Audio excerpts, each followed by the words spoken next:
So you might be starting to figure out why this is the opposite of Comfort Food Sunday. But just you wait. All right.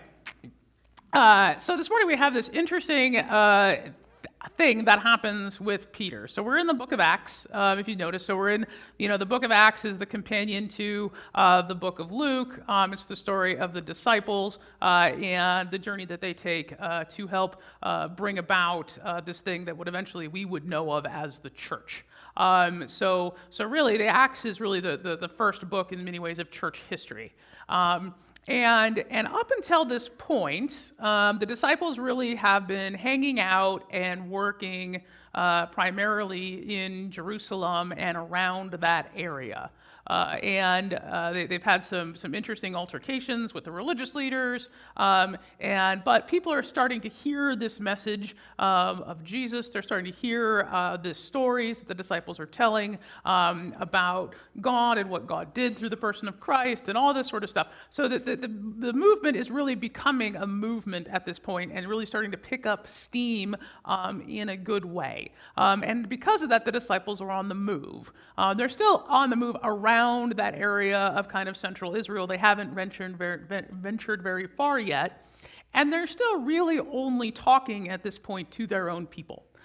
So they're talking to basically other folks like them who have probably a similar background to them, and they're telling those folks about Jesus, because to them that seems like the first logical step. So then we have this really interesting moment right here where Peter goes up to pray on the roof. It wasn't uncommon at the time. You would go and find a quiet place to pray. And in a busy, crowded place, one of the places you could apparently pray was on the roof. So Peter went up there, and he has this really interesting vision. And I found a lot of different depictions. I don't know, I like the cartoon version on this one. It's kind of neat. Of all these different animals being lowered down because he's hungry. Now, and then he's given a pretty simple instruction. If you're hungry, eat something. Now, Peter probably wasn't terribly taken aback by the idea of the idea that he was going to have to kill what he ate.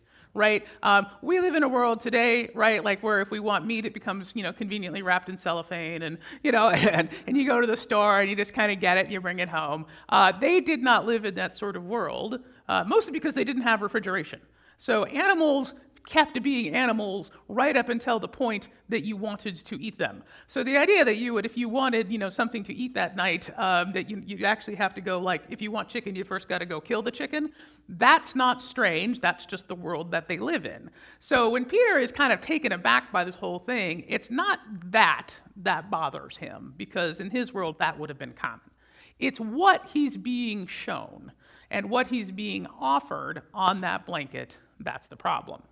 Now, as we've talked about a lot, in that Jesus and the disciples live in a world where there are a lot of rules, and a lot of those rules are around food, and a lot of those rules about the food are not only about how you prepare it, but what you are allowed to eat and what you are not allowed to eat. And there were a lot of things that were on the don't eat list, including things like shellfish.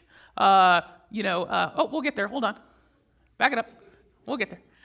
Some things that were on that list are shellfish, pigeons, bats, which probably is, now we know, probably a good thing not to eat. And I'll leave that one alone. But also all kinds of other things, some of which we would look at and go, yeah, I'd eat that, and some of that we'd probably look at and go, no, not going to do that. But for us, it's more about like what's actually available and tastes good and things like that. There they actually had rules. Right? So Peter is basically being shown a bunch of animals that he has been taught his entire life are unclean and unfit for eating. No doubt, God's intention here is not for him to just simply have kind of an intellectual objection, not to just be like, well, God, we don't do that because we are right and we are proper. But by showing him a bunch of things that he has been told his whole life are not to be eaten, are gross or off limits, he is not just having an intellectual reaction, he's having what some of us have experienced before, that kind of visceral, reaction, that kind of gut level reaction of something that says, no, this is bad. This is gross. We don't do this. And it's interesting that God chooses to use food to do it, because I don't think there's anything probably for most of us in life that will conjure up that kind of visceral, no, this is gross reaction than food. Anybody who's ever tried to get a child to eat a Brussels sprout knows this, right? But of course, it isn't constrained to that. So I do have some examples for you from food around the world. This was not hard to find on the internet. So there's the first one. If you can't really tell because it's a little fuzzy, that's things like, scorpions and like crickets and all kinds of crazy stuff that, of course, we don't eat here. And if somebody offered you, hey, would you like a tasty scorpion? Our response is probably going to be, no thanks. I had a big breakfast, right? So we got that. What's the next one? Let's see. Yeah, mealworms. Those are big. A lot of part of the world. Apparently, have a lot of protein. I don't know. I guess if you're hungry enough. Yeah, that is a fertilized duck egg. Ooh boy. No, thank you. All right, moving on. We got a couple more. Yep, that's a head. You don't waste anything. If you got it, you don't waste it. Some of you grew up in that mentality. If you got it, you find a way to use it. So they do that. And then we got one more, I think. There we go, our good friend the lobster. So I want to talk about that for a second. When people first, when settlers first came to the United States, or came to what we now know as America, one of the things they discovered in New England were a whole lot of lobsters. And to the point that there were actually so many lobsters at that time that they would actually wash up on shore, and you would find there's reports of 2 feet high stack of lobsters. And in the beginning, nobody ate them, right? Because they look like that, right? They literally referred to them as cockroaches from the ocean. Is how this, if you look at the documentation time, that's how they talked about it. And so really, and they were seen as an annoyance because when you were fishing for the things that you actually wanted to fish for, sometimes these things showed up in your net and you were unhappy about it, so you would literally throw them away. So they were only food to poor people in prison and peasants and servants. And slaves. That's who ate lobsters for the first 150 years of this country. To the point that actually servants took to writing in their contracts in this part of the world that they were only allowed to be served lobster twice a week as their food. There were laws passed about how often you could feed lobster to prisoners because it was, the world has changed. But at the time it was considered this was not anything that anybody should eat, and they would look at that and go, why on earth would anybody eat this? Sometimes what we think is gross or we have that visceral reaction to at one point, at a different point in our lives, because as it turned out, if you cook them well, Brussels sprouts aren't so bad. We can have a different restaurant. Did I get an ew? Linda, I can get you some recipes for Brussels sprouts, and we can torture the poor guy if you want. Don't even think about it. Okay, all right. So anyway, we're off the rails already. All right, anyway. So this is the kind of thing that God is trying to provoke in Peter. This kind of visceral gut, that's gross, I'm not going to eat that sort of reaction. And the question is why? Why is God doing this? Why is God torturing poor Peter, other than the fact that Jesus kind of likes to pick on Peter because Peter's easy to pick on? Well, there's a reason for it, and the reason actually comes immediately before this scripture. This scripture passage story actually comes, it's sandwiched in between 2 others. And what Peter doesn't know is that while he's been given this vision of the food coming down and having this kind of no, God, that's gross. And by the way, if you notice, God asked him to do it 3 times, and he never actually does it, right? So he's no, he's having that reaction. What he doesn't know is that right before that, there's the story of a guy named Cornelius and a vision that God gives Cornelius to go and actually find Peter.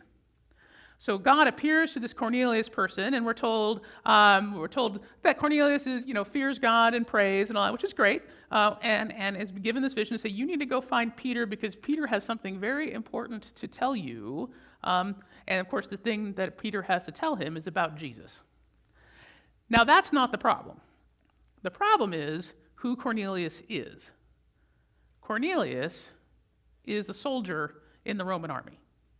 Not only is he a soldier in the Roman army, he is a leader of a whole company of men in the Roman army. You may remember, as Peter surely does, that not a few months before this encounter, Roman soldiers were involved with something, and of course the thing that they were involved in was the killing of Jesus. The Roman soldiers and the Roman occupiers were partially responsible for what happened. Peter no doubt knew that it was Roman soldiers who dragged Jesus through the streets, who mocked him. It was Roman soldiers that pierced his side. It's Roman soldiers who sat in front of his tomb and guarded it. There is not a lot of love lost between people from Peter's background and those whom he sees as an occupying force. So when these emissaries of Cornelius show up and say, we need you to come with us to go talk to our master, who happens to be the leader in the Roman army, you can imagine Peter's going to have a certain reaction to being asked to do that. He's probably going to be afraid. He's probably going to be unsure. And he's probably going to have that sort of like visceral reaction that we all have to what's going on.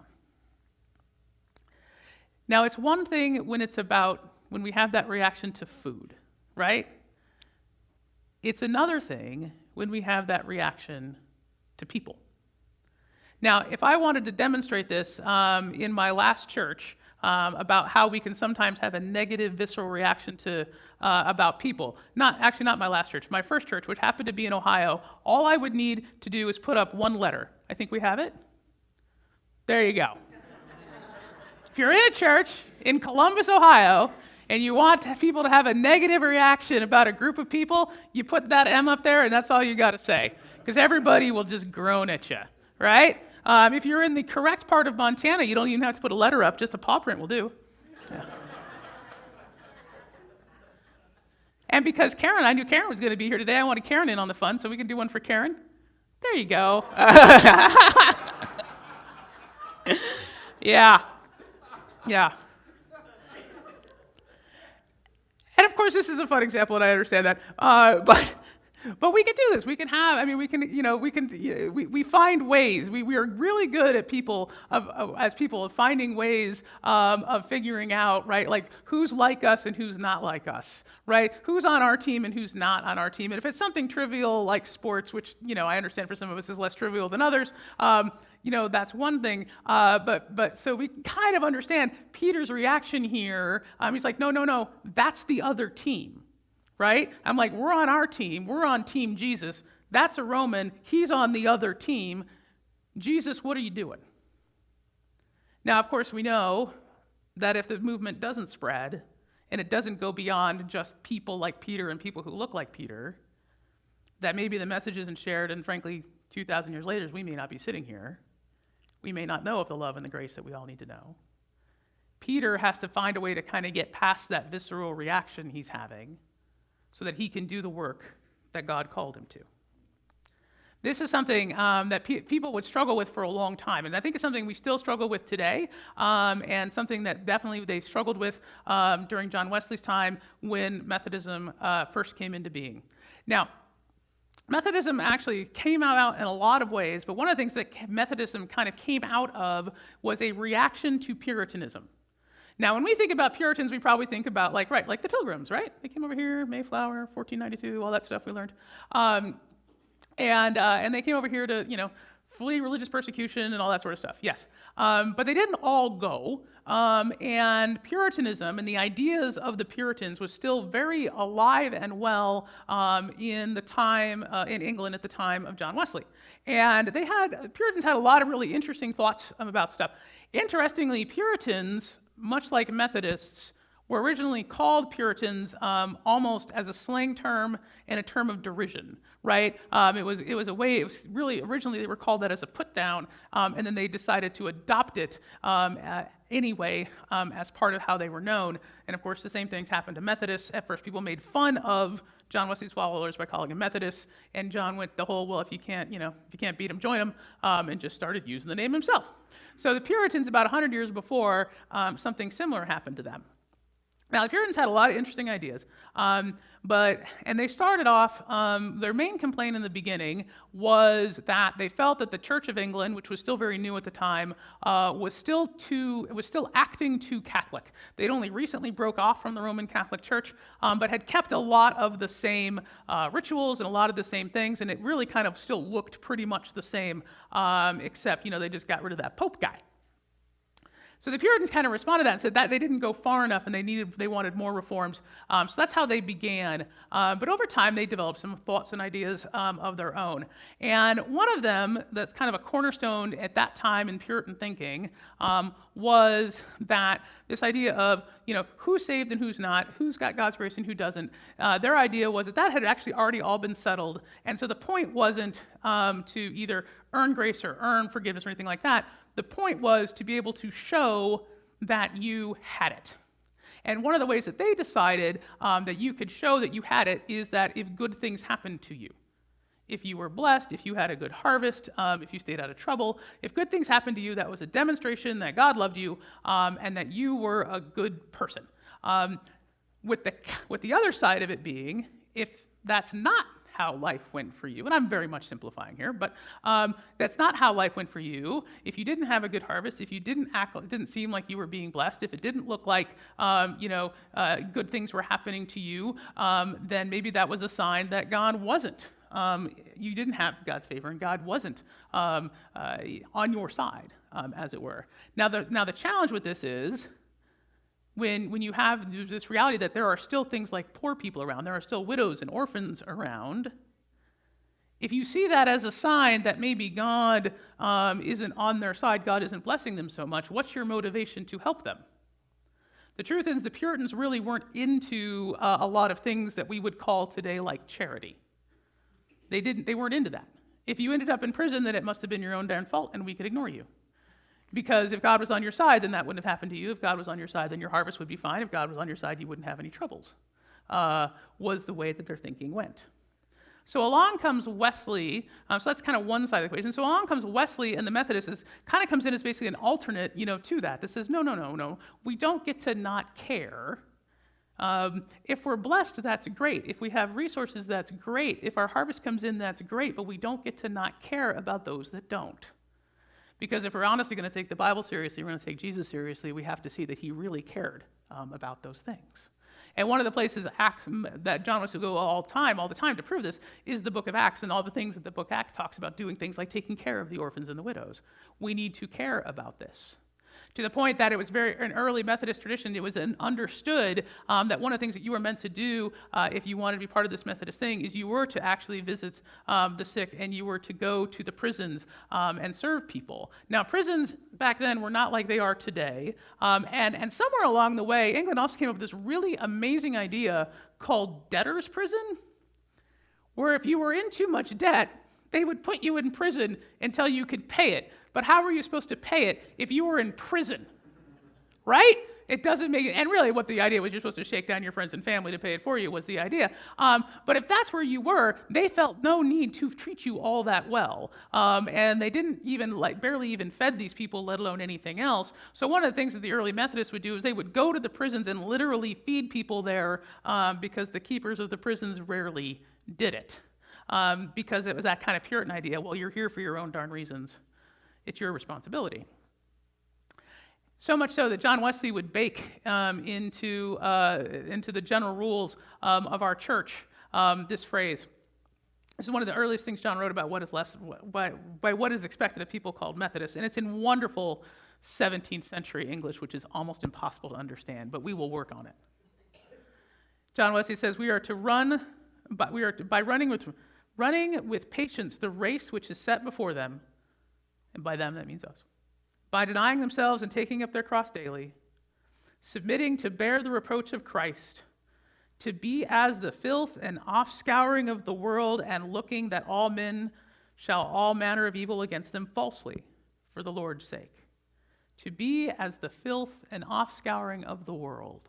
That's actually a quote, paraphrase of a quote from 1 Corinthians.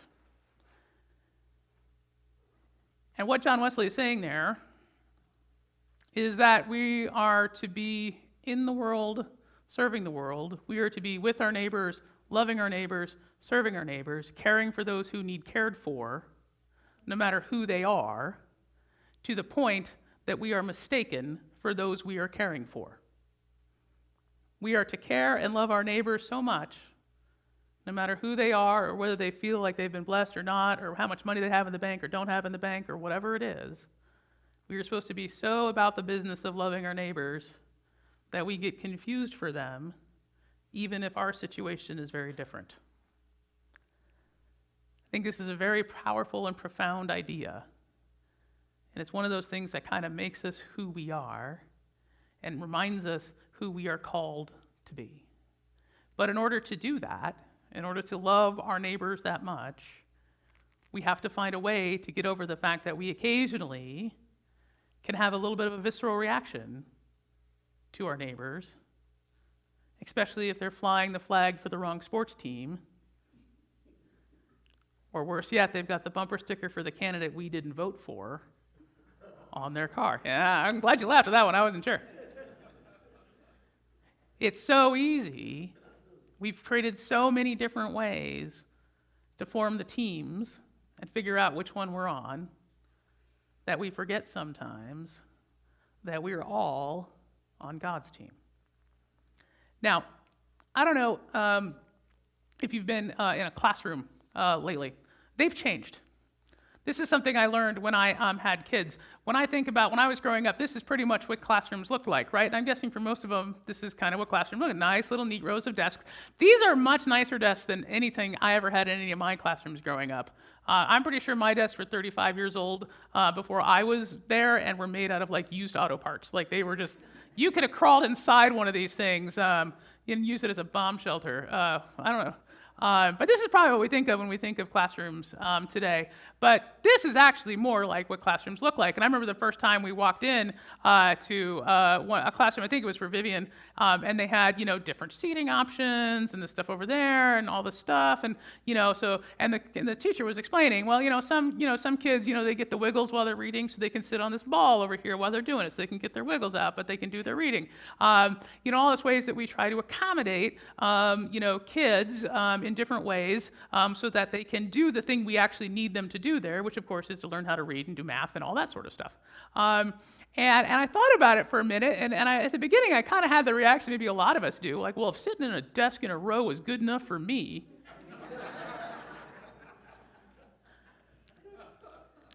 but when I thought about it a little bit longer, I had to have this moment when I remembered back to actually my own personal experience of growing up, and especially even in grade school. And you get to junior high and high school, you see a little bit more traditional stuff, but especially in grade school, that really, honestly, if I'm being honest, the whole sitting in desks and rows didn't work for me. Not for a couple of things, not for a couple of reasons. And when I thought about it for a little bit longer, I remembered that for most of my grade school career, when the time came that all the other kids were doing kind of standard what we would have called reading class, reading, when everyone else was doing reading, I had to leave. And I had to leave the classroom and I had to go downstairs literally to the basement of the school, to this little room. This actually pretty much looks like it. This is a random picture I found on the internet for school basement, but it looks like this. You kind of walked past this, then we had to go to this little room next to literally the boiler for the whole building. This little room next to it where there was this woman there named Mrs. A. And Mrs. A's job was basically to help me to learn, frankly, how to read, because I had gotten so far behind my peers that they were doing things that I just had no idea how to do. And me being in that room just wasn't helpful because I just wasn't there. So I had to go down to this room and I had to meet with her. I will tell you, by the time you have to get up in front of your class and leave the room and go all the way down to the basement and go into this little room next to the boiler where it's boiling hot, you don't want to be in that room. You don't want to be different than other kids. And looking back on it, I can see that by being literally sent to the basement to a little room with no windows, said something that I probably didn't understand at the time, but I knew I was going somewhere that I shouldn't want to go. And so I would walk in there, already having had this visceral reaction to the space that I was in, and then I would see Mrs. A, who always had a smile on her face and had something for us to do, and she would sit there, lovingly and graciously, help me figure out whatever it is that we needed to work on that day. And we would go through that time together, and I would try my best and do what I could. And sometimes, if I was good, I would get to play games on the Apple IIe. Good times. Oregon Trail. Nothing motivates like Oregon Trail. And sometimes she'd have stuff on there, and sometimes she'd have stuff on that, and sometimes stuff on that. And there was something, I can't remember exactly what she was, I can't remember exactly how she said it, but there was something that she said quite often to me, and it was something to the effect of, it may take you a little bit longer, and you may need some help getting there, but you can get there. I think the most important thing she wanted me to know, and the reason that I was there, yes, she was there to teach me something, but she also needed me to learn something. She needed me to learn that I could learn. She needed me to learn that I could learn. And because of her, and because of what she did, somewhere along the way, I think I figured out that sometimes it may take me a little longer, and I may get some help getting there, but if I want to do it, I can get there. And if I was really good, and usually at the end of the week, if it was a good week and I did what I needed, she would open up the drawer in like this, 1940s style giant steel desk that you could, probably build a car out of. And she would pull out of the bottom a salted nut roll. Ooh, it's good times.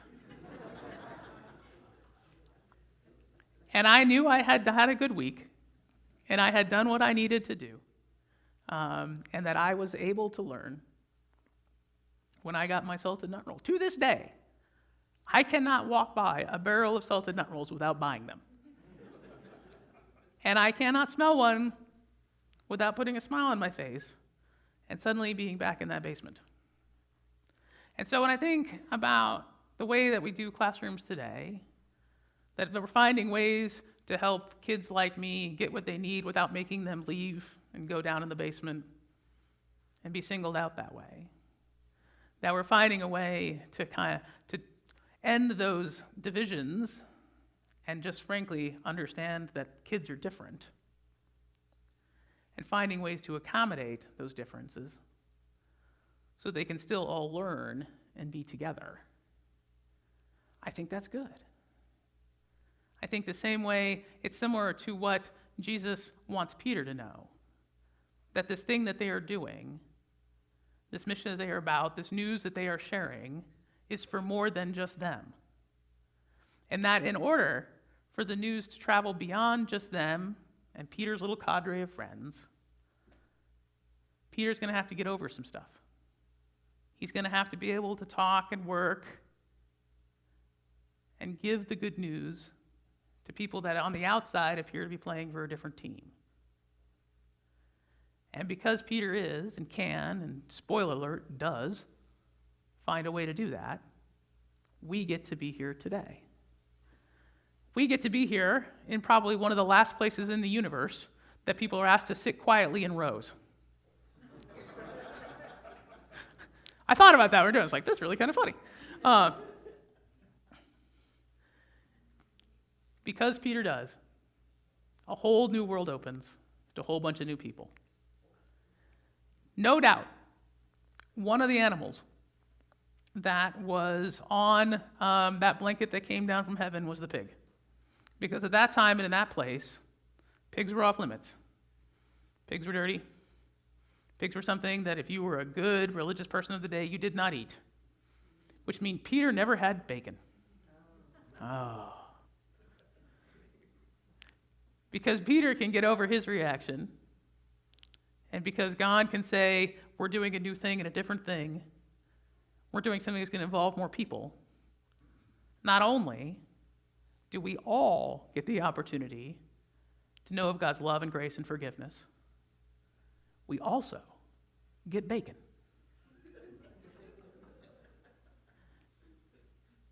So let us make sure we understand. Let us make sure that we understand one thing more important than anything, the thing that Peter needed to learn. And of course, the thing that Peter needed to learn is that God is God to everybody.